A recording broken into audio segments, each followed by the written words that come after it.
Hey guys, it's Amy. A lot of you have asked me some really great questions on different kinds of deep space propulsion. Specifically, you want to know about nuclear methods. Well, before we get into any details, we're going to do a brief overview on different types of deep space propulsion today on Vintage Space.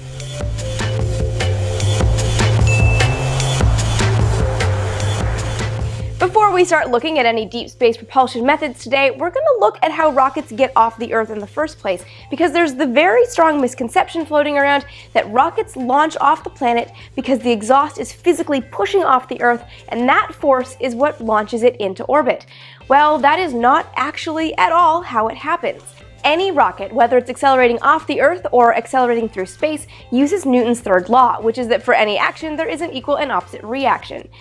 In the case of a rocket, the force of hot gas expanding in a combustion chamber and then being directed out through the rocket nozzle is what pushes the rocket off the planet. This is how a rocket can also fly through space. It doesn't need to be pushing against anything physical, it's the force of the expulsion of gas that pushes the rocket in the opposite direction.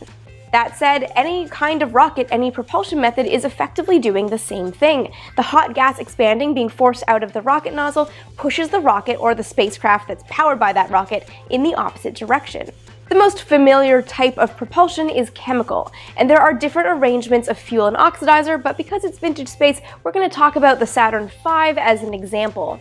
The Saturn V's first stage burned a combination of a refined form of kerosene called RP1 and liquid oxygen. Both of these liquids were stored in separate tanks, force-fed by turbopumps into a combustion chamber where they were ignited, and then the expansion of that gas forced out through the engine bell is what pushed the rocket off the planet.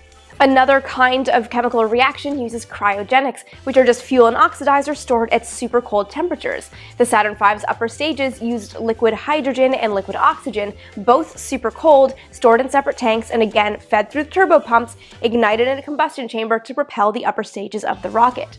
Another type of chemical propulsion uses hypergolics. This is a fuel and oxidizer that ignite on contact and don't need an ignition source, which is great for spaceflight because there's fewer things to go wrong and fewer moving parts. You can literally open a valve, mix the two, and then you have an ignition to propel your spacecraft towards its destination. This is the same type of propulsion that the Apollo command module's service propulsion engine used. And then, of course, there are solid rockets that have the fuel and the oxidizer packed as a powder in one body. You ignite it, and it flies. Getting completely away from a chemical reaction, we have electric or ion propulsion, which is what the Dawn mission used to get to Vesta and then to Ceres.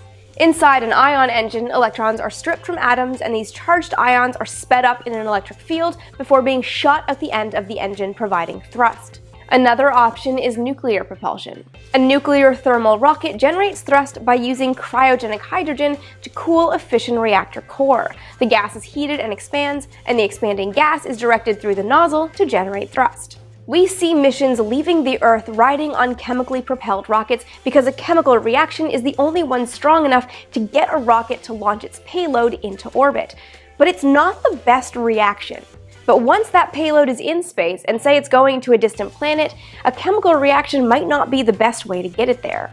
We can talk about how good a rocket is by talking about its specific impulse. Specific impulse is a measurement of an engine's efficiency taking into account the rocket or spacecraft's changing mass as it burns its fuel. All engines using a chemical reaction for propulsion have a relatively low specific impulse, and we can't make it any better. We can't create a stronger reaction using the same chemicals that got the rocket off the Earth in the first place.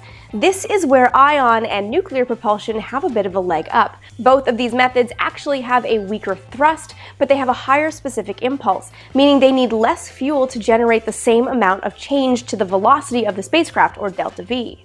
You need a lot less fuel in these types of engines for the same acceleration, so while neither of them are powerful enough to get a rocket into orbit, these are ideal for long-duration deep space missions. Of course, there are trade-offs to both methods. An ion engine needs the electricity to power the reaction, and that comes from massive solar panels. A nuclear engine with its reactor core means you have to deal with the technical and political challenges of launching nuclear material over the Earth, knowing that if the rocket explodes, it might be really bad for the humans. Because of these challenges, and because we've been using chemical propulsion almost exclusively since the 1950s, this is what we mainly see in spaceflight. Of course, there are people who want to see different ways of going to distant planets, and this is where the NERVA and Orion projects come in, and these are what I will be talking about in future weeks, so definitely stay tuned to get more on these insane 1960s programs.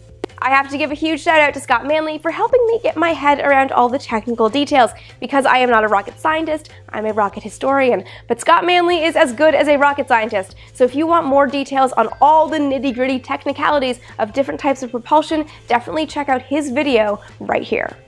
See, I bet some of you thought that rocket fuel was all about explosions and everything, but it's more mundane than that. Of course, for most things we think of as rockets, there's a secondary function to the fuel, and that is to undergo some chemical reaction that releases energy.